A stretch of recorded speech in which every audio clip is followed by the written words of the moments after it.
जय मसीह की मेरी आवाज़ साथ ही मेरे प्यारे भाई और बहनों, वंस अगेन आप लोगों के सामने आप लोगों का भाई किरण नायक आज का संदेश लेके आया है। प्रभु यीशु मसीह का संदेश लेके आए। आज हम लोग संत मार्कुस के अध्याय 12 पद संख्या 18 से 27 तक हम लोग पढ़ते हैं। मेरी बात साथियों, आज के दिन प्रभु यीशु को साधुसी और धर्मगुरु किस तरह प्रभु यीशु को अलग अलग प्रश्न पूछने के बाद उनको उलझाने की कोशिश करते हैं, उनको कंफ्यूज करने की कोशिश करते हैं। आज हम लोग उनको सुनेंगे, वो वचन को सुनेंगे किस तरह प्रभु यीशु सुंदर से उनको जवाब देते हैं। मेरी बात साथियों, आज का संदेश या आज का सुसमाचार ये है कि प्रभु यीशु के सामने कुछ धर्मगुरु, कुछ साधुसी, कुछ फारिसी आके उनको पूछते हैं कि एक स्त्री और एक पुरुष विवाह करते हैं, लेकिन पुरुष बिना संतान प्राप्त करते ही वो मर जाता है। फिर मूसा नबी के अनुसार स्त्री विधवा हो जाती है तो पुरुष के भाई के साथ विवाह कर सकती है और संतान उत्पन्न कर सकती है। लेकिन यहाँ पे क्या होता है, और उसी का भाई जब मर चुका है, उसी का भाई शादी करता है वो स्त्री से, लेकिन वो भी निसंतान मर जाता है।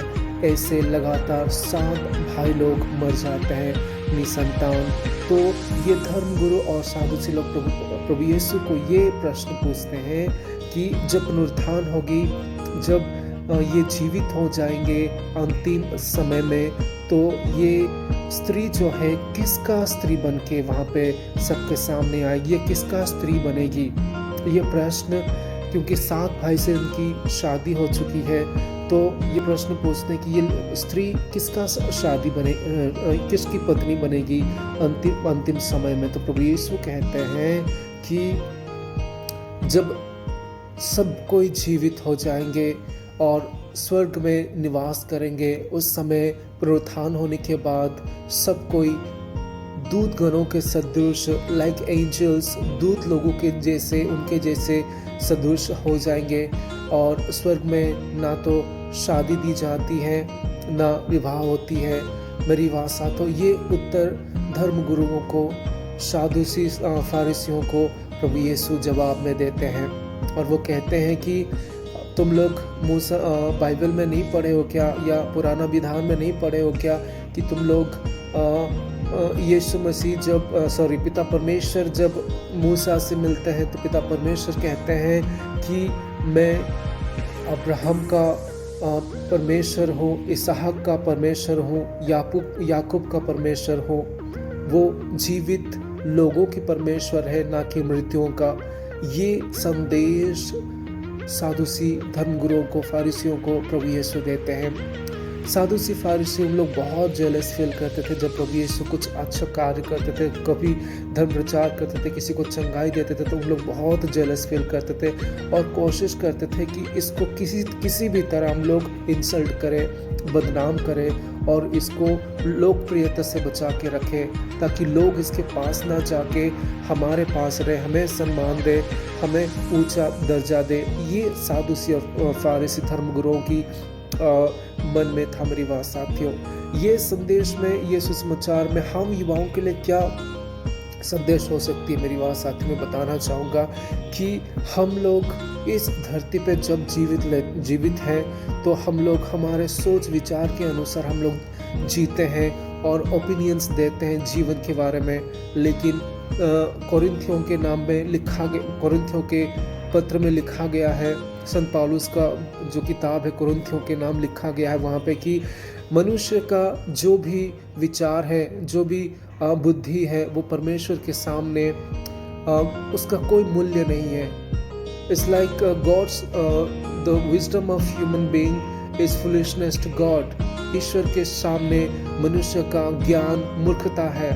कहने का अर्थ ये मेरी बात साथियों, परमेश्वर हम सभी को प्यार करते हैं, इक्वली सभी को ज्ञान बुद्धि दिए हैं, और उसी बुद्धि से, उसी ज्ञान से हम अपना जीवन को जीने के लिए आगे कोशिश करते हैं, आगे जीवन को आगे बढ़ा के लेते हैं।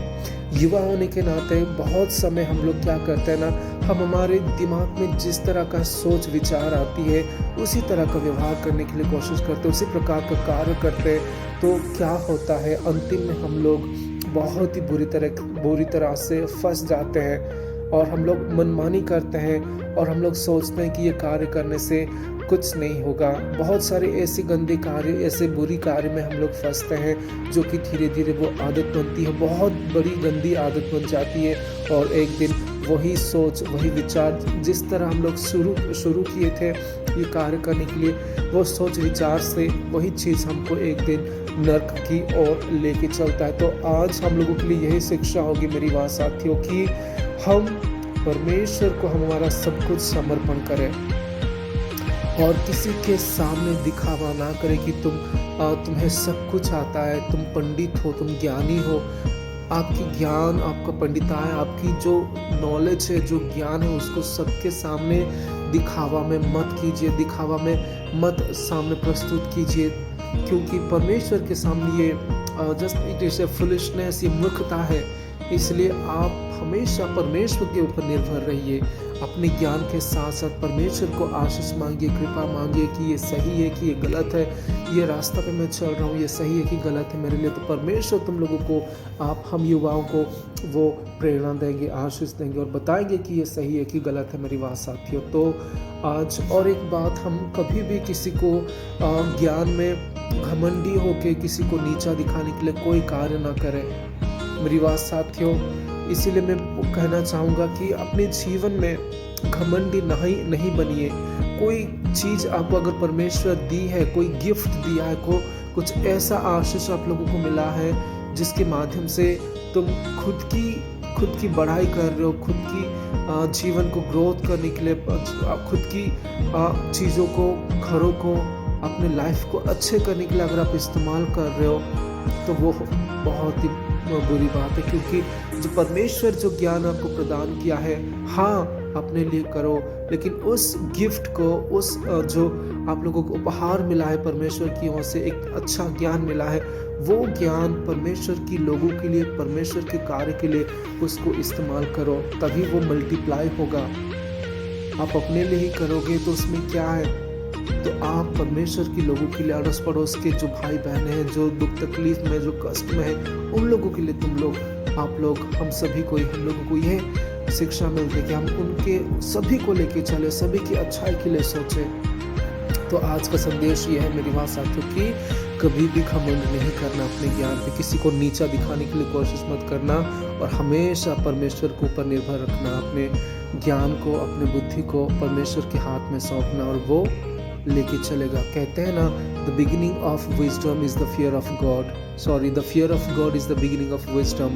जब परमेश्वर को हम भय करते हैं, डरते हैं, सम्मान देते हैं, डरने का मतलब यह नहीं कि मुझे मार देगा, नहीं, डरने का मतलब यह है कि उनकी राह पर चलना है, भक्ति भाव से अपना जीवन बिताना है, वो होता है। तो इसीलिए परमेश्वर को भक्ति दिखाना वही हम लोगों का ज्ञान का शुरुआत होता है। जय मसीह के आप सभी को परमेश्वर कृपा प्रदान करे। आप लोगों को अच्छा लगता है तो ये जरूर ये मैसेज को आगे फॉरवर्ड कीजिएगा मेरे दोस्तों। जय मसीह की।